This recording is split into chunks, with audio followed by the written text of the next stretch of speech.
श्री कृष्ण दोस्तों, आज हम सुनने वाले हैं श्रीमद् भगवत गीता का 8वां अध्याय अक्षर ब्रह्म योग। अध्याय 7 में श्री कृष्ण अर्जुन को ज्ञान और विज्ञान का सम्मिलित उपदेश देते हैं। वे बताते हैं कि उनके दिव्य स्वरूप को समझने के लिए अनन्य भक्ति आवश्यक है। 8 प्रकार की अपरा जड़ प्रकृति और चेतन जीवों की परा प्रकृति का वर्णन करते हुए भगवान कहते हैं कि संपूर्ण सृष्टि उन्हीं से उत्पन्न हुई है। वे जल में रस, सूर्य में तेज, वेदों में ओम और प्रत्येक जीव में जीवन है। 3 गुणों सत्व, रजस, तमस से युक्त माया से मोहित होकर जीव उन्हें नहीं पहचान पाते। भगवान स्पष्ट करते हैं कि केवल ज्ञानी भक्त ही तत्व से उन्हें जान पाते हैं और वही उन्हें अत्यंत प्रिय होता है। अन्य देवताओं की पूजा भी उन्हीं की शक्ति से संभव होती है, लेकिन उनका फल क्षणिक होता है। भगवान कहते हैं कि जो अंत समय में उन्हें अधिभूत, अधिदैव और अधियज्ञ रूप में जानता है, वही उन्हें प्राप्त करता है। आखिर में जब श्री कृष्ण ब्रह्म, अध्यात्म, कर्म, अधिभूत, अधिदैव और अधियज्ञ सहित भगवान के समग्र स्वरूप को जानने वाले भक्तों की महिमा का वर्णन करते हैं, लेकिन इन 6 बातों का और मरण काल में भगवान को जानने की बात का रहस्य समझ में नहीं आया। इसलिए अर्जुन पूछते हैं। अर्जुन ने कहा, हे पुरुषोत्तम, वह ब्रह्म क्या है, अध्यात्म क्या है, कर्म क्या है, अधिभूत नाम से क्या कहा गया है और अधिदैव किसको कहते हैं? हे मधुसूदन, यहाँ अधियज्ञ कौन है और वह इस शरीर में कैसे हैं? तथा युक्त चित्त वाले पुरुषों द्वारा अंत समय में आप किस प्रकार जानने में आते हैं? श्रीमान भगवान ने कहा, परम अक्षर ब्रह्म है। अपना स्वरूप अर्थात जीवात्मा अध्यात्म नाम से कहा जाता है तथा भूतों के भाव को उत्पन्न करने वाला जो त्याग है वह कर्म नाम से कहा गया है। उत्पत्ति विनाश धर्म वाले सब पदार्थ अधिभूत हैं। हिरण्यमय पुरुष अधिदैव हैं। और हे देहधारियों में श्रेष्ठ अर्जुन, इस शरीर में मैं वासुदेव ही अंतर्यामी रूप से अधियज्ञ हूँ। जो पुरुष अंत काल में भी मुझको ही स्मरण करता हुआ शरीर को त्याग कर जाता है, वह मेरे साक्षात स्वरूप को प्राप्त होता है। इसमें कुछ भी संशय नहीं है। हे कुंती पुत्र अर्जुन, यह मनुष्य अंतकाल में जिस जिस भी भाव को स्मरण करता हुआ शरीर का त्याग करता है, उसको ही प्राप्त होता है, क्योंकि वह सदा उसी भाव से भावित रहा है। इसलिए हे अर्जुन, तू सब समय में निरंतर मेरा स्मरण कर और युद्ध भी कर। इस प्रकार मुझ में अर्पण किए हुए मन बुद्धि से युक्त होकर तू निःसंदेह मुझको ही प्राप्त होगा। हे पार्थ, यह नियम है कि परमेश्वर के ध्यान के अभ्यास रूप योग से युक्त दूसरी ओर न जाने वाले चित्त से निरंतर चिंतन करता हुआ मनुष्य परम प्रकाश रूप दिव्य पुरुष को अर्थात परमेश्वर को ही प्राप्त होता है। जो पुरुष सर्वज्ञ, अनादि, सबके नियंता, सूक्ष्म से भी अति सूक्ष्म, सबके धारण पोषण करने वाले अचिंत्य स्वरूप, सूर्य के सदृश नित्य चेतन प्रकाश रूप और अविद्या से अति परे शुद्ध सच्चिदानंद घन परमेश्वर का स्मरण करता है, वह भक्ति युक्त पुरुष अंतकाल में भी योग बल से भ्रिकुटी के मध्य में प्राण को अच्छी प्रकार स्थापित करके फिर निश्चल मन से स्मरण करता हुआ उस दिव्य रूप परम पुरुष परमात्मा को ही प्राप्त होता है।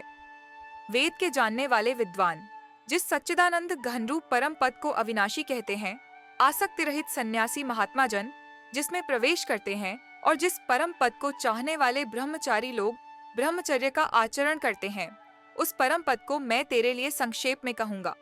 सब इंद्रियों के द्वारों को रोककर तथा मन को हृदय देश में स्थिर करके फिर उस जीते हुए मन के द्वारा प्राण को मस्तक में स्थापित करके परमात्मा संबंधी योग धारणा में स्थित होकर जो पुरुष ओम इस एक अक्षर रूप ब्रह्म को उच्चारण करता हुआ और उसके अर्थ स्वरूप मूर्त निर्गुण ब्रह्म का चिंतन करता हुआ शरीर को त्याग कर जाता है, वह पुरुष परम गति को प्राप्त होता है। हे अर्जुन, जो पुरुष मुझ में अनन्य चित्त होकर सदा ही निरंतर मुझ पुरुषोत्तम को स्मरण करता है, उस नित्य निरंतर मुझ में युक्त हुए योगी के लिए मैं सुलभ हूँ, अर्थात मैं उसे सहज ही प्राप्त हो जाता हूँ। परम सिद्धि को प्राप्त महात्मा जन मुझको प्राप्त होकर दुखों के घर तथा क्षण भंगुर पुनर्जन्म को नहीं प्राप्त होते।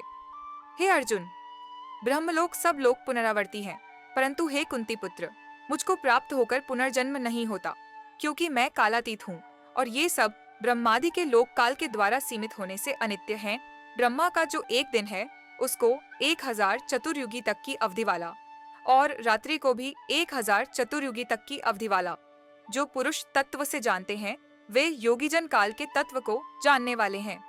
संपूर्ण चराचर भूतगण ब्रह्मा के दिन के प्रवेश काल में अव्यक्त से अर्थात ब्रह्मा के सूक्ष्म शरीर से उत्पन्न होते हैं और ब्रह्मा की रात्रि के प्रवेश काल में उस अव्यक्त नामक ब्रह्मा के सूक्ष्म शरीर में लीन हो जाते हैं।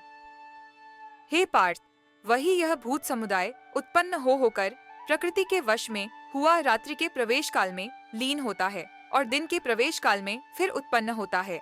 उस अव्यक्त से भी अति परे दूसरा अर्थात विलक्षण जो सनातन अव्यक्त भाव है, वह परम दिव्य पुरुष सब भूतों के नष्ट होने पर भी नष्ट नहीं होता। जो अव्यक्त अक्षर इस नाम से कहा गया है, उसी अक्षर नामक अव्यक्त भाव को परम गति कहते हैं तथा जिस सनातन अव्यक्त भाव को प्राप्त होकर मनुष्य वापस नहीं आते, वह मेरा परम धाम है। हे पार्थ, जिस परमात्मा के अंतर्गत सर्वभूत हैं और जिस सच्चिदानंद घन परमात्मा से यह समस्त जगत परिपूर्ण है, वह सनातन अव्यक्त परम पुरुष तो अनन्य भक्ति से ही प्राप्त होने योग्य है।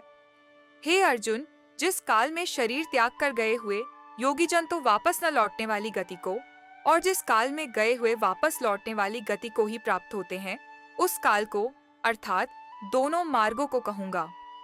जिस मार्ग में ज्योतिर्मय अग्नि अभिमानी देवता है, दिन का अभिमानी देवता है, शुक्ल पक्ष का अभिमानी देवता है और उत्तरायण के 6 महीनों का अभिमानी देवता है, उस मार्ग में मरकर गए हुए ब्रह्मवेत्ता योगीजन उपर्युक्त देवताओं द्वारा क्रम से ले जाए जाकर ब्रह्म को प्राप्त होते हैं। जिस मार्ग में धूमाभिमानी देवता है, रात्रि अभिमानी देवता है तथा कृष्ण पक्ष का अभिमानी देवता है और दक्षिणायन के 6 महीनों का अभिमानी देवता है, उस मार्ग में मरकर गया हुआ सकाम कर्म करने वाला योगी उपर्युक्त देवताओं द्वारा क्रम से ले जाया हुआ चंद्रमा की ज्योति को प्राप्त होकर स्वर्ग में अपने शुभ कर्मों का फल भोग कर वापस आता है। क्योंकि जगत के ये 2 प्रकार के शुक्ल और कृष्ण अर्थात देवयान और पितृयान मार्ग सनातन माने गए हैं। इनमें एक के द्वारा गया हुआ जिससे वापस नहीं लौटना पड़ता, उस परम गति को प्राप्त होता है और दूसरे के द्वारा गया हुआ फिर वापस आता है अर्थात जन्म मृत्यु को प्राप्त होता है। हे पार्थ, इस प्रकार इन दोनों मार्गों को तत्व से जानकर कोई भी योगी मोहित नहीं होता। इस कारण हे अर्जुन, तू सब काल में संबुद्धि रूप योग से युक्त हो अर्थात निरंतर मेरी प्राप्ति के लिए साधन करने वाला हो योगी पुरुष इस रहस्य को तत्व से जानकर वेदों के पढ़ने में तथा यज्ञ तप और दानादि के करने में जो पुण्य फल कहा है, उन सबको निःसंदेह उल्लंघन कर जाता है और सनातन परम पद को प्राप्त होता है। इस प्रकार उपनिषद, ब्रह्म विद्या तथा योग शास्त्र रूप श्रीमद् भगवद गीता के श्री कृष्ण अर्जुन संवाद में अक्षर ब्रह्मयोग नामक 8वां अध्याय संपूर्ण हुआ। अगर आपको यह हिंदी अनुवाद अच्छा लगा हो तो वीडियो को लाइक, शेयर और सब्सक्राइब जरूर करें और साथ साथ अपने परिवारजनों और मित्रों के साथ भी शेयर करें। धन्यवाद।